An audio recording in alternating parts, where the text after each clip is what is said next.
YouTube? It's your girl Ken once again, and I'm back with another video. What's up, y'all? How are you doing? Make sure you subscribe to my channel if this is your first time watching my channel. My name is Ken, and make sure you subscribe to me and also follow me on TikTok.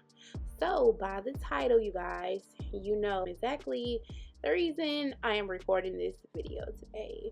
I am specifically talking about custody, and if you're wanting to get custody or you want to know the steps of getting custody, make sure you watch this video through and through, and I give you guys all the steps that me and my husband did to get custody of our little one. So I'm not going to make it too long, but I am going to give you all of the necessary details on getting custody. Alright, so step one, you do have to decide if you're getting sole physical custody of the child or if you're getting temporary custody. Now, temporary custody, that can last maybe 6 months to a year, and then you do have to go to court again each maybe 6 to 12 months to decide finding a lawyer. Now, at my job, we do have legal services that comes with my benefits. So all I had to do was call them. They asked a few questions and they kind of point me in the right direction on what place covers what with my benefits. I did call a lot of lawyers, and I really only had maybe like only 1 or 2 callbacks throughout like 20 lawyers. So I don't know what was going on with that, but it was only 2 people that actually called me back when I was telling them what we wanted to do was get custody. We did reach out to the one we felt like that was closer to us and was more convenient to talk to. And we went to his location, we sat down with him, and we pretty much had like a consultation. We talked about what we wanted, our goals with everything, and we discussed what's the end goal. Now, he also did tell us how much it would cost us. My benefits did not cover custody in my state. The state that I'm in, it did not cover it. So everything we would have to pay would be out of pocket, unfortunately. So that was a little sad to us because I really thought we would have like benefits and everything would be good, but we did have to end up paying everything out of pocket to get what we wanted. So like I said, he's going to sit down with you, ask you questions. The child was with us at the time. He asked questions about the biological mother, us, our end goal, the steps on how much we would have to pay per session with him, and then that was it. We maybe sat down for maybe 30 minutes, and that was pretty much it for step 2. Step 3.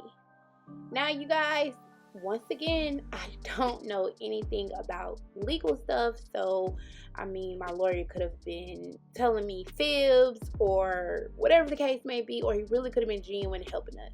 But the only thing that I did not like about the lawyer we went through is that we spoke with him during consultation and we didn't see him again or speak to him again until the actual court date.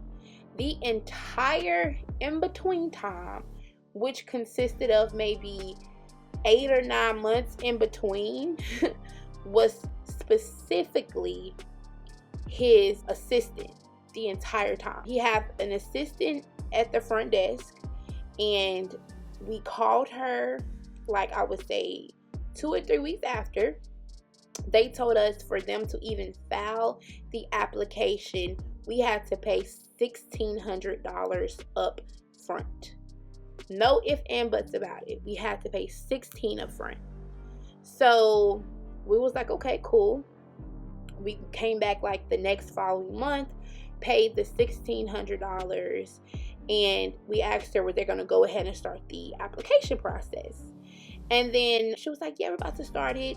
We'll give you an update on everything shortly, like the next week. So I called the next week. The lady didn't even file it. She still did not file our papers. So I was getting a little upset. I think she was kind of telling my voice, like, hey, we gave you $1,600. Like, why haven't you filed the application? And then in my mind, I'm thinking, like, oh my gosh, like, are they just taking our money? Like, what's going on? So she finally filed the application and everything. And then she told us, like, okay, you know, we're going to have a court date coming in the future, maybe 3 months from now.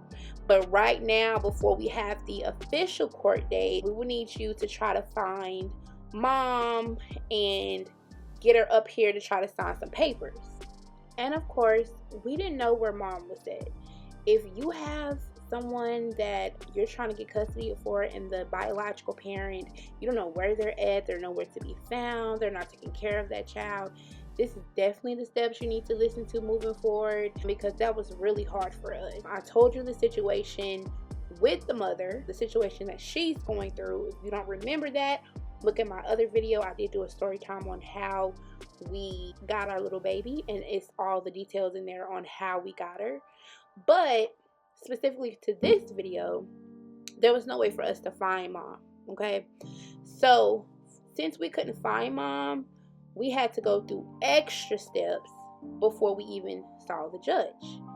Now, the extra steps were for like 2 to 4 months, I would say. I'm still speaking to the receptionist now the whole time. I'm emailing the actual lawyer, but he transfers it completely to the receptionist. So every time I email him, the receptionist will just email me right back. And she was really nice. She was. It was nothing wrong, but it was just like, it was always her. I was never speaking to him. And maybe lawyers do that. I'm not sure. Maybe that's how it works. Like I said, I'm not sure. But I did want more communication, because I feel like if I'm paying you, I would like to have a better rapport with you instead of speaking to your receptionist. I'm not speaking with your receptionist. I didn't have a consultation with your receptionist. I do want to speak with you. You know, that's the only thing with me. That does leave us to step 4. Now, step 4, she told me we have to find her. We have to find her. We have to find her. Now, this part, I feel like was a complete runaround on their end. She said that the judge would not sign off on anything until it's proven that we have searched for her, which I understood. But they wasn't searching for her. It was strictly upon us. Now, they said they are supposed to do their job too, quote unquote, on trying to locate her. But I feel like they did not try to find her. I had to send screenshots of me messaging the mom, trying to get in touch with her, screenshots of me calling the mom phone to her. I basically keep records of everything. If you have records of trying to get in touch with somebody to go to a court date and they're ignoring you, literally screenshot everything. I mean, how many times you called, what day it was, what time it was. They wanted to know everything to the T. Now, that happened for about 4 months. 4 months. And every time I called and I'm asking them, like, okay, you know, have you tried to reach out? And they're like, well, yeah, we tried also, but we need you to try. We need you. And I'm like, well, we're trying. You know, we're trying as much as we can. So it was really the runaround process for like 4 months, I would say. 4 to 5 months. It was like a runaround process. You know, I don't know if the judge was really on some, you know, I'm not signing off on nothing until we find out, or if they wanted more time in between, or maybe it's just legal time. I really don't know. But that was the stressful part, because we was getting nowhere. $1,600 down the drain. The application is out there, and that's it. There's nothing else. That's the only thing. And that was really stressful on my end, just because it's like, okay, 4 or 5 months ago, I paid you $1,600 and we literally have gotten nowhere. That's the stressful part. So make sure when you do go through custody, do not feel like it has to be rushed, because they will take their time. They will take their time. And I guess it depends on your lawyer, or maybe it depends on the court, or maybe it just takes time altogether. I don't know. But they were taking their sweet time. So that does lead to step 5. All right, so step 5. A few months down the line, once again, I called the lawyer's office, spoke with the receptionist, and I was being very assertive with her. I was just pretty much just letting her know, like, hey, it's been over 5 months. Like, what's going on? We need a court date. We need something. Like, you're giving us the runaround. What's up? What's next? And she was just pretty much like, oh yeah, I was just about to call you. We do have a court date. These are the next steps. So she said it can go 2 separate ways.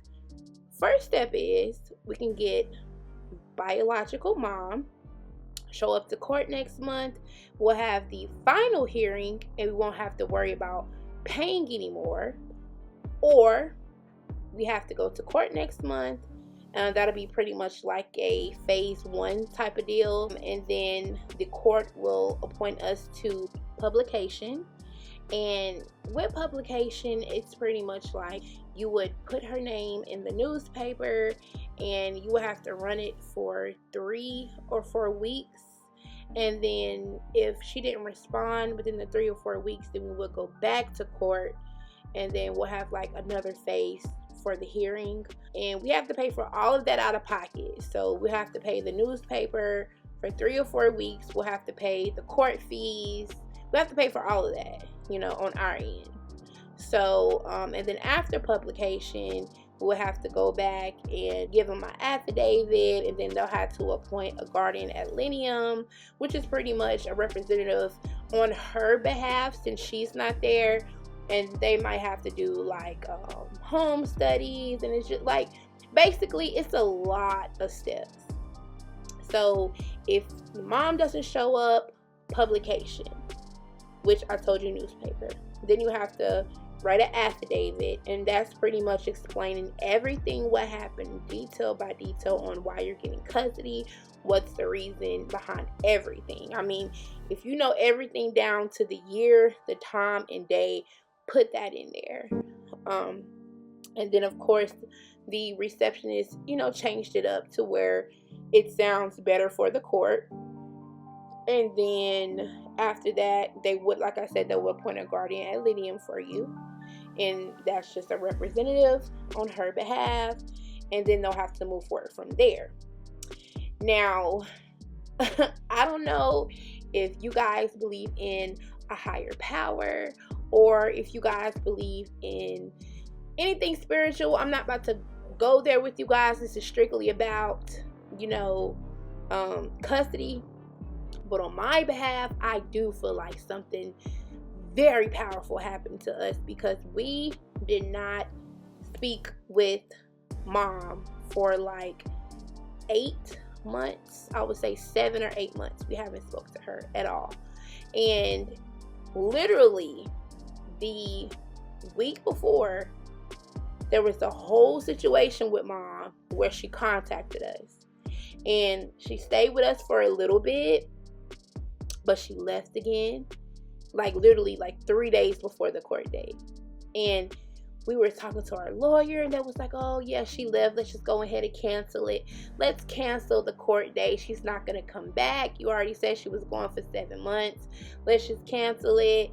Or let's just go through with the second one, like the first phase. Because I told them, like, so I told them that mom was with us because they was going to go through the phase 1, which is the other steps, right?